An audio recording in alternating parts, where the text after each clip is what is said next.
again. I've just changed the volume levels a bit. That the first video I did, which should be before this one, uploaded on YouTube. The mic seemed to be clipping a little bit, but the quality was actually okay. Not the best, but not terrible, and probably made a lot worse by the fact it was clipping. Let's go for another car, do another solo race. Let's pick a different vehicle. We'll go for a different track as well. Let's pick something slower actually, and drive it maybe at night. Let's Caterham 7 Classic, that'd be good. And let's go to, I think we'll go to Donington, a track that I've had the joy of sitting in a real car around, so that'll be an interesting comparison. Donington, I used to live in the Midlands, so it's like going home. Well, they're saying that, move all over the UK, everywhere feels like home.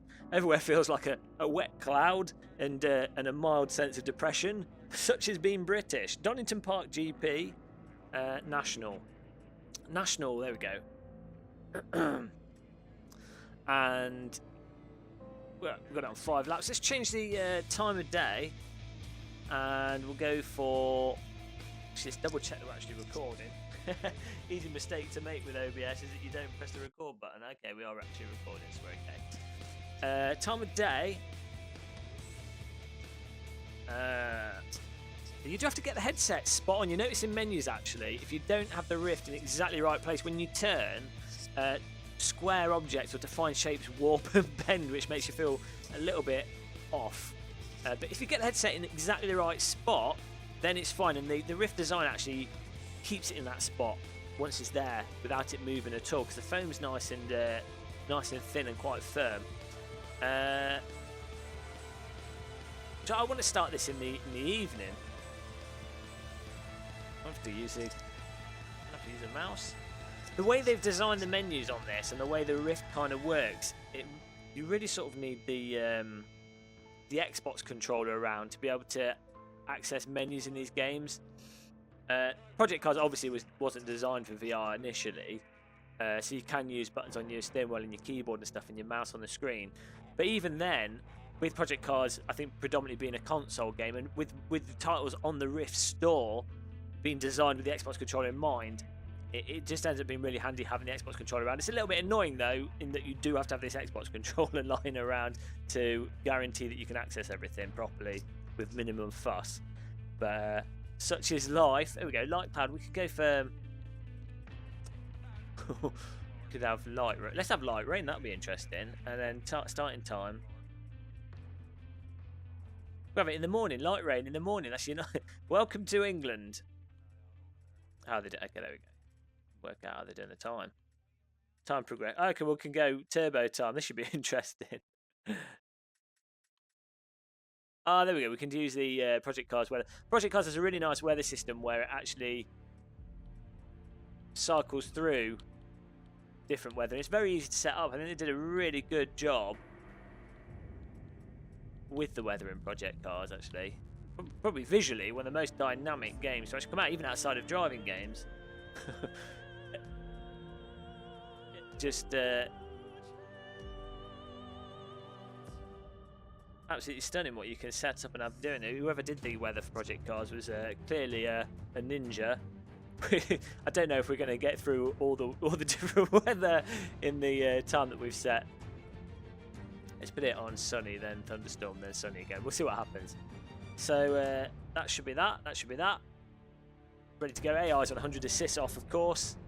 We are sat in the sim rig as well. Same with the T300. On my computer I'm using is a recent Skylake i7, overclocked a tiny bit. I won't be able to say exactly how much. And we're in the garage, and I'm running a GTX 970. And this is whilst recording, this is totally playable. So that's really good.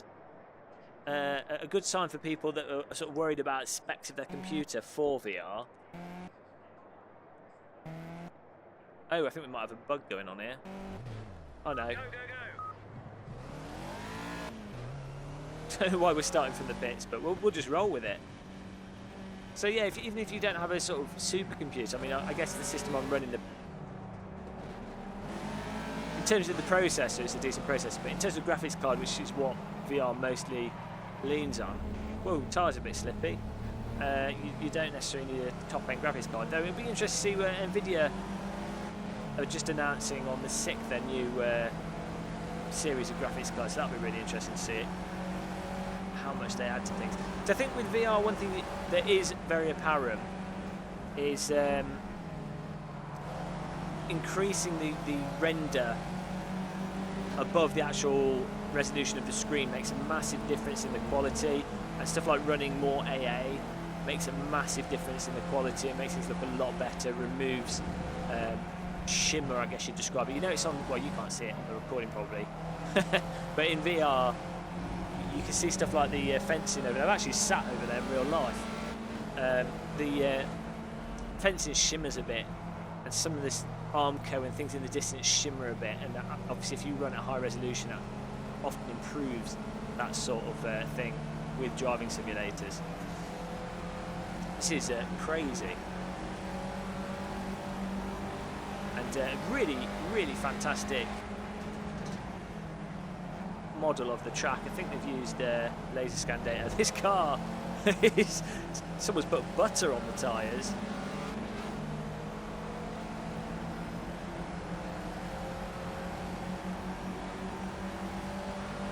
It's a little bit tidier in the centre at the moment. The track's got a bunch of rubbish in the centre. Whoa, absolutely no grip. Let's see if we can go to the race. Not sure why.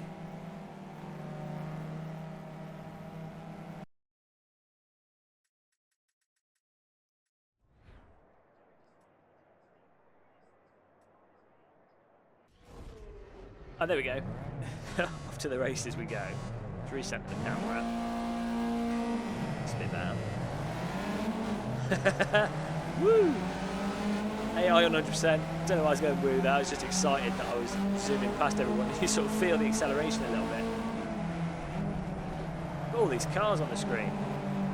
It's like a car boot sale. Everyone get your slot, and they're massacring the trackside objects. Everyone's got to get their parking space so they get the prime selling point at a car boot sale. Oh dear, this car not wanting to stick at all. Force feedback's pretty decent with this vehicle though. I can feel where the car's gripping or not, so even though the car it seems very low on grip, I can feel that to respond to it, which is nice. Put lights on, there we go. That's really cool. It's going to start raining soon hopefully with the accelerated time. You can see the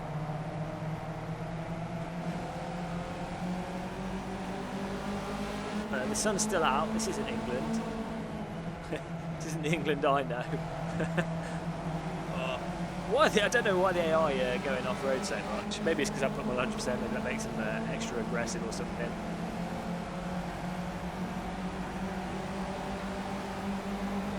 This car looks really nice as well. The car model, that's something you really... I'm forgetting the grip levels. Whoa, this is not where we want to be. One of the things you notice a lot in VR that's really missing on screens is the sort of shape of the car, the feel of the car, and especially with this sort of caterum type vehicle. You know, you really feel the bonnet and where the bonnet is in front of you, which I think helps when actually trying to drive around other cars. When sliding into them like a loon. In the wrong gear. Nice that we've got the grass on there, ultra detailed grass, which is of course the most important part of any driving simulator. But it's nice that you can actually, with the Rift, when you're next to the grass, you can actually see it sticking up out of the ground. Don't think with the DK2 would have been able to pick out that detail. I think I might need to turn down the volume level of the opponent's because it's drowning out my engine.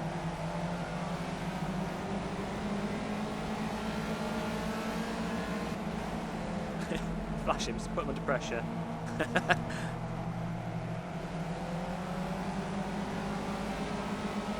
This feels absolutely fantastic. Got the safety harness for my passenger, it's not there. The car models look really, really solid in Project Cars. They've done a really good job of the actual car models themselves, are just really, really nicely modelled. all the dials and everything. You can actually see the, with the headset going to the 3D, you can actually see the. Oh, this car's brutal if you go over the limit on the braking. Okay. Let me join the chat, the track, guys. You can actually see the dial is actually 3D model, and then all the little details on it. You can see the little fuel display as well, with this numbers going up and down. Concentrating on the dials rather than the driving here. You see the Caterham logo. I think the lights as well are turning on and off on the dials as well. These are the important things for driving. I just feel like a child.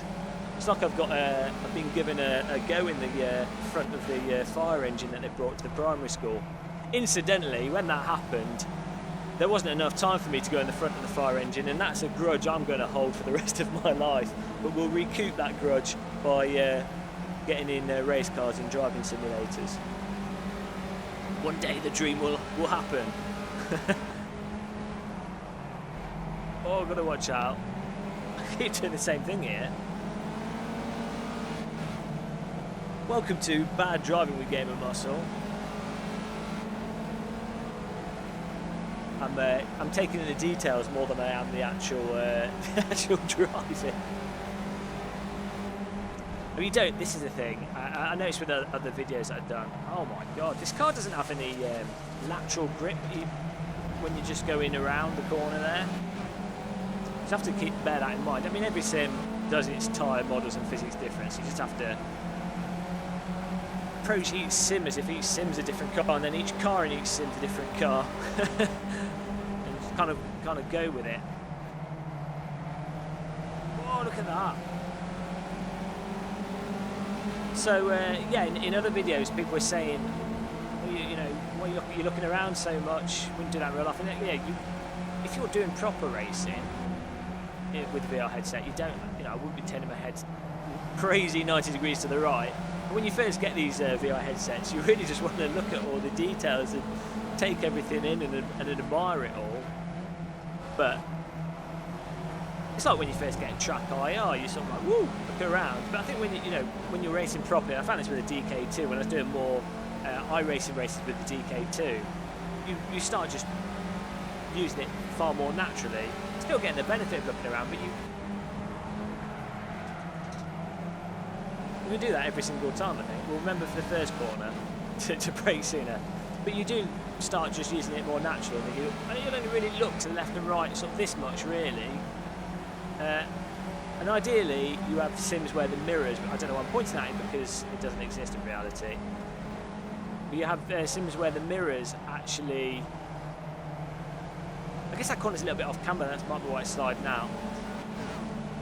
The mirrors actually work like real mirrors. They don't seem to work like real mirrors in project cars, so it doesn't really help with your head. But when you actually have like an iRace and the mirrors working properly, it means that you don't need to turn your head 90 degrees to get a good view next to you. If you can't see the car next to you, you just shuffle your head a little bit, and the mirror obviously changes its.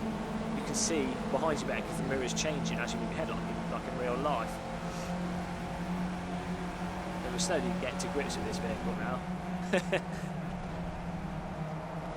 Just have to be very, very tentative and careful to stop it from sliding once it keeps going. Once it's got going, it keeps going. Seeing as it looks like we're not going to get to the end of this with the rain, what I'll do is I'm going to load this up on a different track. Actually, no, I'll load it up on the same track again. I'll finish this lap, and I'll load it up with the weather on absolutely appalling. We'll see what that's like. That'll be really interesting.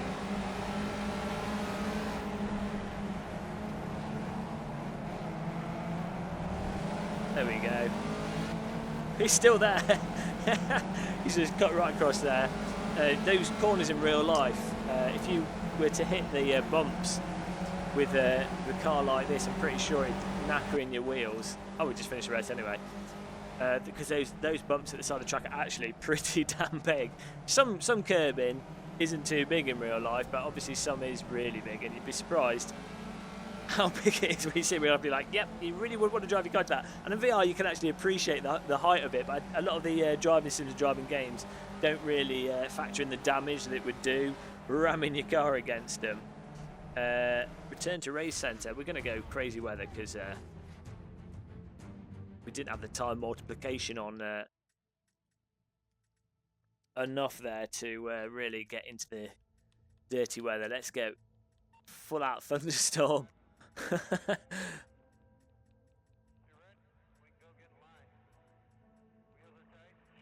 This should be interesting, and we can have that go to sunny.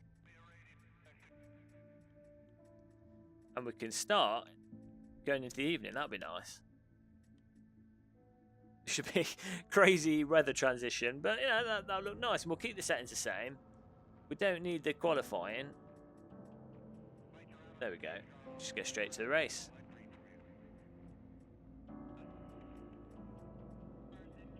Whatever day of practice. It's a bit extreme. So we see how this works. Going straight into the race with the weather absolutely crazy.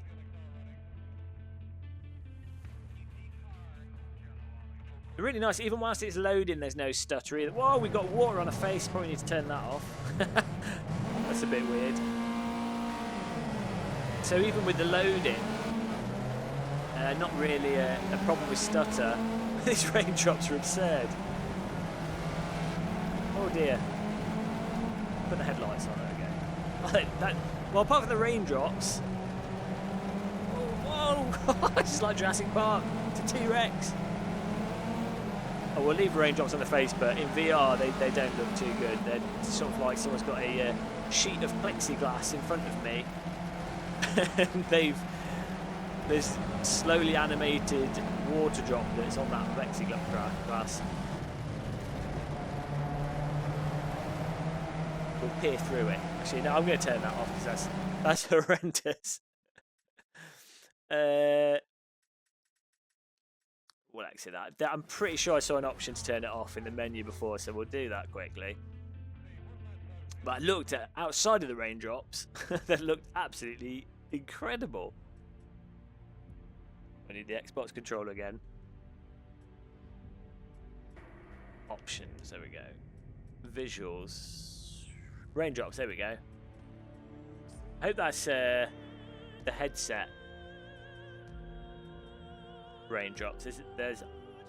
Oh, come on! Don't need to reset that.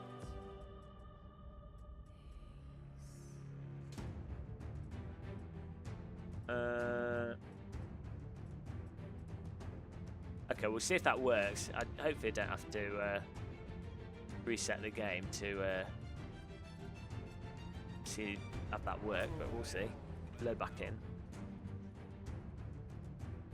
A little bit of glare on the menus. You notice with the Rift especially compared to the Vive. You do get glare on the Vive, but you sort of see rings. Oh, yeah, it has worked, so the game lied to me. With the Rift, when there's contrast, so for example now, if I'm looking straight ahead, I'm very aware that there's glare from the scene in front. Whoa! From the scene in front on the dash below. I think you kind of can filter it out a bit in your mind, but you notice it on menus and things especially. A lot of glare. Everyone needs to go wide. Even worse on that corner, unsurprisingly in the wet. Let's put the headlights on. This looks incredible. Asynchronous time walk definitely did the job. I can see that the the game isn't. It's running smooth as far as the head track is going, but I would bet on the game running at about 30 FPS or something now, based off what the vehicles are doing in front and how things are moving. But no sense of motion sickness, so asynchronous time warp is genius. So for you guys watching the video, I'm going to try and keep my head a bit more stable because it's going to be looking pretty awful in terms of frame rate. Oh, this is incredible. Look at the... Oh! Whoops. Look at the clouds, because I put the time on super fast. It's like there's a tornado coming in.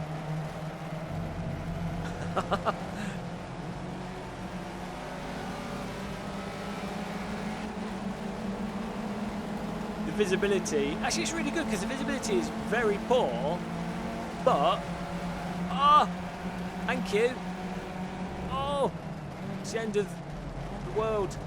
The visibility is really poor, but it's actually still drivable. I think on screens when you try and drive in wet like this, because you can't shuffle your head around and get more of a gauge past the spray, it's a lot harder than it would be in real life. I mean, being in the car in real life, you know, you can have like fog, really crazy fog, or be, you know, in a hailstorm. I only see a couple of meters, but you know, you can still be moving and sort of roughly know where you're going. Whereas in the Sims, it can be absolutely ridiculous, just because of the lack of 3D and lack of ability to slightly move your head a bit. This is really good. I probably will need to turn the graphics down a bit though, as we spin up the rears there. I feel nice and cozy. It's a bit of a contradiction how in the game it's that sort of Armageddon rain. I feel like I should be getting wet and it should be cold, but it's actually sunny outside in reality for a change. The game's simulating Britain better than Britain simulating itself.